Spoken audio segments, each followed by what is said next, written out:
నమస్తే, welcome to our channel. నేను మీ పద్మావతి. ఈరోజు మనతో పాటు ప్రముఖ ఆధ్యాత్మికవేత్త మరియు వాస్తు జ్యోతిష్య పండితులు శేషగిరిరావు గారు ఉన్నారు. నమస్కారం గురువుగారు.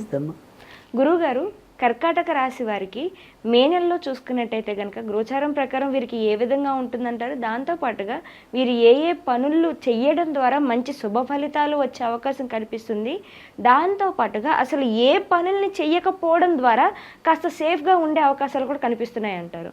తప్పకుండా.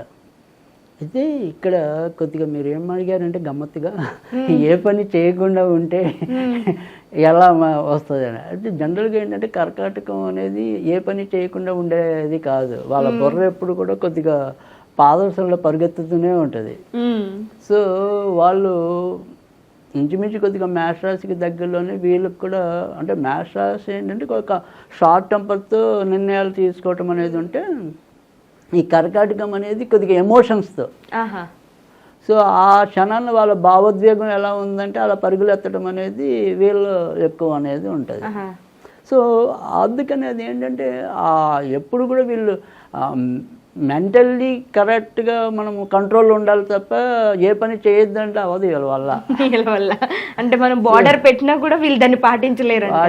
ఖచ్చితంగా వెళ్ళిపోవాలి దాంట్లోకి. సో అందుకని కొద్దిగా మనం చెప్పలేము అలా, అంటే ఆంక్షలు విధించలేము. ఓకే. కానీ మీరు ఏదైతే అడిగిన దాంట్లో ఇక్కడ ఏంటంటే ఈ నెలలో వీళ్ళు ఖచ్చితంగా ఎంతో కొంత సమయం అయితే పాటించాలి వాళ్ళ వల్ల అయినా అవ్వకపోయినా. ఎందుకంటే ప్రస్తుతం వీరికున్న గోచారం అనేది పూర్తి స్థాయిలో బాగుండలేదు. కొన్ని ఇబ్బందులు ఉన్నాయి, కొంత ప్లస్ ఉంది. సో ఈ ప్లస్ ఏంటి, మైనస్ ఏంటి అనేది ఇప్పుడు ఒకసారి చూసుకుందాం. ఇక్కడ వీరికి ఏంటంటే ప్రస్తుతం ఏంటంటే శని భాగ్యస్థానంలో ఉన్నాడు. తర్వాత ఎవరైతే వీళ్ళకి అదృష్టకారకుడు ఉన్నాడో ఆయన వేయంలో ఉన్నాడు. వస్తాడు ఇప్పుడు మనకి మే 14 నుంచి. సో ఇప్పుడు ప్రస్తుతం లాభంలో ఉన్నాడు కాబట్టి గురుడు వీళ్ళు ఎన్ని రకాల ఇబ్బందులు ఉన్నా కూడా చివరి రోజులు ఎదుర్కొంటున్నారు. వాళ్ళకి అంత క్రితం 2.5 ఏళ్ళకు పైగా అష్టమ శని ప్రభావంలో ఉన్నారు. కానీ అష్టమ శని ప్రభావం పూర్తి స్థాయిలో వీళ్ళని కొంత ఇబ్బంది పెట్టకపోయినా గురుడు కాపాడటం అనేది జరిగింది కొంత, 1 సంవత్సరం నుంచి.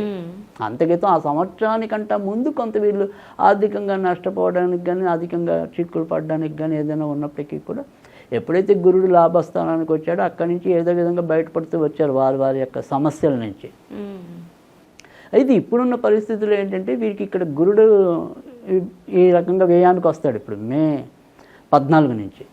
తర్వాత ఇప్పటికీ వీళ్ళ యొక్క బుద్ధికారకుడు కానీ, తర్వాత మరి వీరి యొక్క ఉద్యోగకారకుడు, సంతానకారకుడు నీచంలో ప్రస్తుతం ఉన్నాడు రాశిలోనే. సో అందుకని ఎలా చూసుకున్నప్పటికీ కూడా ఏంటంటే ఆలోచనలు కొంత ఇందాక చెప్పినట్టు సరిగ్గా లేకపోవటం, కంట్రోల్ లేకపోవటం, ఏదో రకమైన భావోద్వేగంతో తన్ని ఇబ్బంది పెట్టుకోవటం, అంటే ఒక రకమైన వ్యావరింగ్ మైండ్, ఇది ఎప్పుడైపోతుంది. సో అలా ఆ రకంగా తొందరపాటు అనేది. ఆ మాటలు ఎప్పుడైతే మనకి బుద్ధికారకుడు నీచంలో ఉన్నాడో ఆ మాట్లాడే విధానంలో కూడా అవతల వాళ్ళతో కొద్దిగా అది ఈవరకడంత ఇది తగ్గుతుంది, ఏమంటారు నైపుణ్యం. ఓకే. వ్యతిరేకత ఏమైనా కొద్దిగా వ్యతిరేకత వచ్చే అవకాశం ఉంది. కొద్దిగా ఉన్నట్టు మాట తొందరపడినట్టు ఉండటం, లేదు వీళ్ళ లోపల ఉన్న భావాన్ని కరెక్ట్గా కమ్యూనికేట్ చేయలేకపోవటం. గురువుగారు, అది అంటే ఇప్పుడు ఏదైతే చెప్తున్నారో ఈ వ్యతిరేకత అనేది వచ్చే అవకాశాలు కనిపిస్తున్నాయి అని అంటున్నారు కదా, ఇది కుటుంబ సభ్యుల్లోనే వచ్చే అవకాశం కనిపిస్తుంది అంటారు, లేకుంటే బయట ఇతర వర్గాలు, అంటే మనం ఉద్యోగం చేస్తున్న చోట కావచ్చు, లేకుంటే విద్య, అన్ని చోట్ల కూడా ఇది వచ్చే అవకాశాలు కనిపిస్తున్నాయి? అన్ని చోట్ల ఉంటాయి. సో మనకి ఏంటంటే ఇంటి సభ్యులు అనేప్పటికీ ఏంటంటే ఇంకొద్దిగా చొరవ ఉంటుంది కాబట్టి ఇంకో మాట ఎక్కువ అంటాం అంతే. సో ఇంటి వాళ్ళని 10 అంటున్నాం, బయట వాళ్ళని 5 అంటున్నాం. సో కొద్దిగా వాళ్ళకి మినాయింపు ఉందేమో కానీ అంటాం అనేది అయితే ఉంటుంది అది. సో ఖచ్చితంగా మాట అనేది కొద్దిగా దాన్ని కరెక్ట్గా కమ్యూనికేట్ చేయలేకపోవడం, దానివల్ల ఇదేంటి ఇలా, లేదా వీడేంటి ఇలా అని మనకి ఇంట్లో వాళ్ళకి కొంత ఇబ్బంది పెట్టడం అనేది అయితే ఉంటుంది. కానీ దీనివల్ల ఏమవుతుందంటే ఎవరైతే కొత్తగా మరి పెళ్లి చేసుకున్న దంపతులు ఉంటారు కదా, ఇదే రాశిలో కొత్తగా పెళ్ళైన దంపతులు ఉన్నారనుకోండి, వాళ్ళ మధ్య కొద్దిగా ఎప్పుడైతే వీళ్ళ యొక్క వివాహకారకుడు శని అయ్యిండి, ఆయన కొద్దిగా మంచి ప్లేస్లో లేడు ఇప్పటికీ కూడా, వాళ్ళకి అష్టమ శని అనేది వదిలిపోయినప్పటికీ కూడా ఇప్పుడు ఉండే 9వ ఇల్లు అనేది కూడా అంత మరీ మంచిదేం కాదు. సో అందుకని అక్కడ అదృష్టం అనేది కూడా ఒక్కోసారి వీళ్ళకి భార్యాభర్తల మధ్య పట్టవలసిన అదృష్టం పట్టకపోవటం, మాటల యుద్ధం జరగటం, ఇలాంటి ఇబ్బందులు కూడా ఉంటాయి. సో అందుకని ఖచ్చితంగా మనం ఉన్నంతలో ఎంతవరకు మన మాట అనేది ఆలోచించుకుని అంతవరకు మాట్లాడటం అనేది. సో తర్వాత రెండోది ఏంటంటే, మీకు లేచిందే పరుగు కాబట్టి మనకి మరి జాతకం అలా పరిగెత్తాలంటే ఇప్పుడు అవ్వదు. సో అందుకని మీరేమో నేను ఇలా క్షణికావేశానికి లోనైపోతాను, నా భావోద్వేగాన్ని కంట్రోల్ చేసుకోవాలని గ్రహాలన్నీ కూడా నాకు వచ్చే దగ్గర కంటే రావు. సో అందుకని కొద్దిగా ఆ సంయమనం అనేది అవసరం. ఖచ్చితంగా మీరు ఓపిక పట్టండి, మంచే జరుగుతుంది. ఎందుకంటే తర్వాత ఇప్పుడు లాభస్థానంలోకి మళ్ళీ మే 14 నుంచి రవి వచ్చాడు. అందుకని కొద్దిగా ఓర్పు అనేది, ఈ కంట్రోల్ నేచర్ అంటే మాట్లాడే విధానం కానీ అవి కానీ వాటన్నిటిలో కొంత జాగ్రత్తలు తీసుకొని నెమ్మదిగా మీరు వస్తారు ముందుకి. సో కానీ ఇవాళ అనుకున్నది ఇవాళే అయిపోవాలి అనుకుని ఆశపడటం మటుకు దురాశ అవుతుంది. సో ఆ రకంగా జాగ్రత్తలు తీసుకోవటం అనేది అవసరం. తర్వాత రెండోది వచ్చేప్పటికి ఏంటంటే, ఈ నెలలోకి వచ్చేప్పటికి రవి ఇప్పుడు ప్రస్తుతం రాజస్థానంలో బాగానే ఉన్నాడు. అంటే వృత్తి ఉద్యోగాల్లో ఎన్ని ఇబ్బందులు ఎదుర్కొన్నప్పటికీ కూడా వాటిని అధిగమించి ముందుకైతే వస్తారు. సో అందుకే నేను అనేది ఏంటంటే, కొద్దిగా సంయమనం పట్టండి. ఎక్కడైనా సరే మీరు మాట జారద్దు. సో ఉద్యోగాల్లో మిమ్మల్ని కొంత ఇబ్బంది పెట్టే మనుషులు ఉంటారు మిగతా గ్రహస్థితి వల్ల, కానీ మళ్ళీ లాస్ట్కి వచ్చేప్పుడు మిమ్మల్ని అర్థం చేసుకుంటారు అక్కడే. ఈ స్వల్ప వ్యవధిలో అనవసరంగా మీకు ఈ వరకు ఉన్న మంచితనాన్ని పోగొట్టుకోవద్దు. సో కొద్దిగా మీరు ఓర్పు పట్టండి, బాగుంది. తర్వాత మళ్ళీ గ్రహస్థితి అంతా, ఎందుకంటే మళ్ళీ కుజుడు ఏదైతే నీచం నుంచి ఇంచుమించు జూన్ 1st వీక్లోకి వచ్చేప్పటికి మంచి ప్లేస్లోకి వస్తాడు. సో రవి కూడా మళ్ళీ లాభస్థానానికి వస్తాడు. సో అద్భుతంగా మళ్ళీ ఉంటుంది.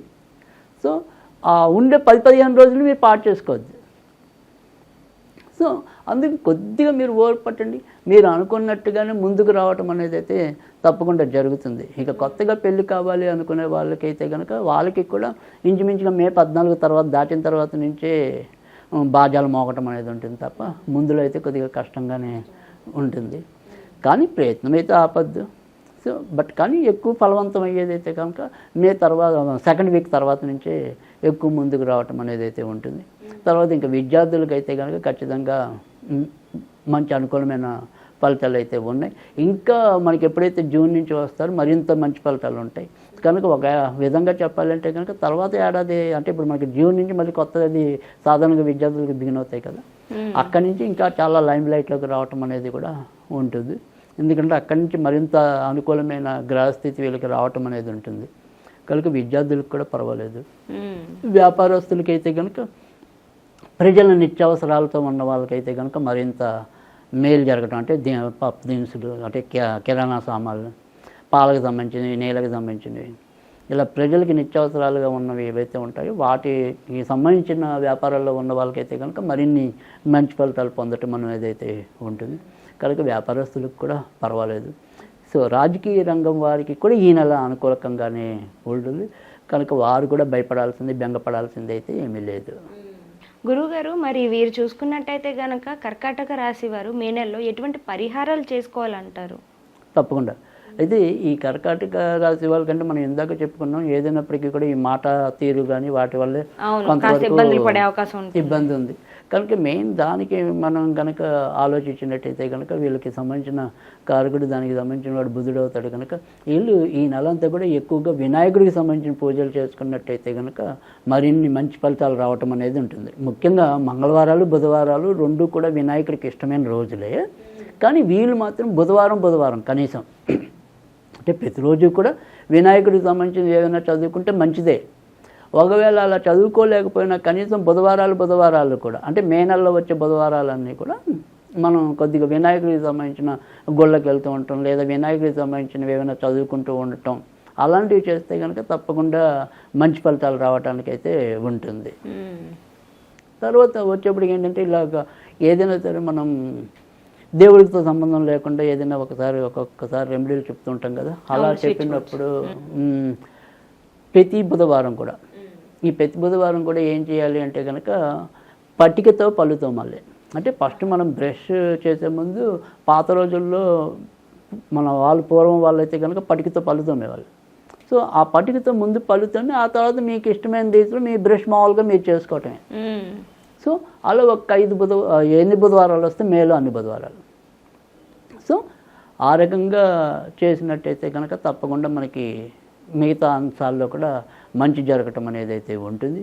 ఇక ఏదైనప్పటికీ కూడా స్విచ్వర్డ్గా చెప్పుకోవాలి అనుకుంటే కనుక గోల్డెన్ వర్డ్స్.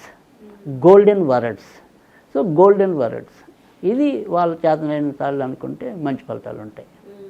చాలా చక్కగా వివరించారు గురుగారు. అయితే మే నెలలో కర్కాటక రాశి వారికి ఏ విధంగా ఉంటుందో పాటుగా స్విచ్ వర్డ్స్ అండ్ దాంతో పాటుగా పట్టికతో యూజ్ చేయాల్సిన ఈ రెమెడీ అనేది కూడా చాలా చక్కగా చెప్పారు. ధన్యవాదాలు గురుగారు.